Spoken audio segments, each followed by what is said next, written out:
அஸ்ஸலாமு அலைக்கும் ஃபுட்டீஸ்.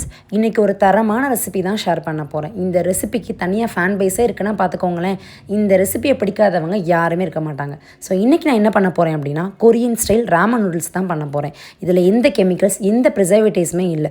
வீட்டில் இருக்கிற ஜஸ்ட் ஹெல்த்தி இன்க்ரீடியண்ட்டை வச்சு தான் பண்ணியிருக்கேன். ஸோ நம்ம ஸ்டைலில் எப்படி பண்ணலான்னு பார்க்கலாமா வாங்க. யூஸ்வலாக இந்த ரெசிபிக்கு சோயா சாஸ் தான் ஆட் பண்ணுவாங்க. ஆனால் நம்ம சோயா சாஸ்லாம் எதுவுமே ஆட் பண்ண போகிறதில்ல. நம்ம ஸ்டைலில் தான் பண்ண போகிறோம். ஃபஸ்ட்டு ஒரு பவுல் எடுத்துக்கோங்க. அதில் வாட்டர், சால்ட்டு, புளி எல்லாத்தையும் நல்லா கரைச்சி வச்சுக்கோங்க. 1 part ராமன் தான் இன்றைக்கி நம்ம பண்ண போகிறோம். ஃபஸ்ட்டு வெஜ்ஜீஸ் ரெடி பண்ணணும். அதுக்கு ஒரு பேன் எடுத்து அதில் ஆயில் ஆட் பண்ணிக்கோங்க. நான் இன்றைக்கி சிசம் ஆயில் தான் எடுத்திருக்கேன்.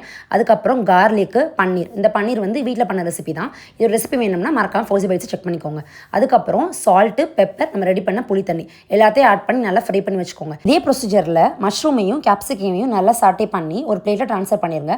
அதுக்கப்புறம் ஒரு எக்கை பாயில் பண்ணி எடுத்துக்கோங்க. நம்ம இதில் எந்த மேகி மசாலாவுமே ஆட் பண்ணலை, வீட்டிலே தான் ப்ரிப்பேர் பண்ணியிருக்கோம். ஃபஸ்ட்டு ஒரு பவுலில் pepper, salt, turmeric powder, chilli powder எல்லாத்தையும் மிக்ஸ் பண்ணி வச்சுக்கோங்க. இப்போ ராமன் நூடலோட பேஸ் ஆயில் வந்து ரெடி பண்ணலாம். அதே பேனில் ஆயில் ஆட் பண்ணி அதை ஹீட் பண்ணிக்கோங்க. இப்போ ஒரு பவுல் எடுத்து அதில் வெள்ளெல்லு, கார்லிக்கு, பெப்பர், ஸ்ப்ரிங் ஆனியன், அப்புறம் நம்ம ஹீட் பண்ண ஆயில் எல்லாத்தையுமே நல்லா மிக்ஸ் பண்ணி வச்சுக்கோங்க. இப்போ நூடுல்ஸை வேக வைக்கிறதுக்கு அதே பேனில் கார்லிக்கும் ஆனியன் ஆட் பண்ணி நல்லா சாட்டே பண்ணிக்கோங்க.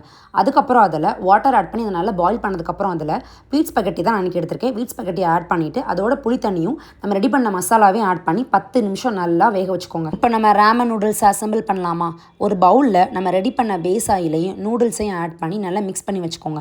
அதுக்கு மேலே நம்ம சாட்டே பண்ண வெஜ்ஜீஸையும் எக்கையும் ஆட் பண்ணிடுங்க. அவ்வளோதாங்க நம்மளோட சூப்பரான, கலர்ஃபுல்லான, ஹெல்த்தியான கொரியன் ராமன் நூடுல்ஸ். அதுவும் நம்ம ஸ்டைலில் சூப்பராக ரெடி ஆகிட்டுங்க.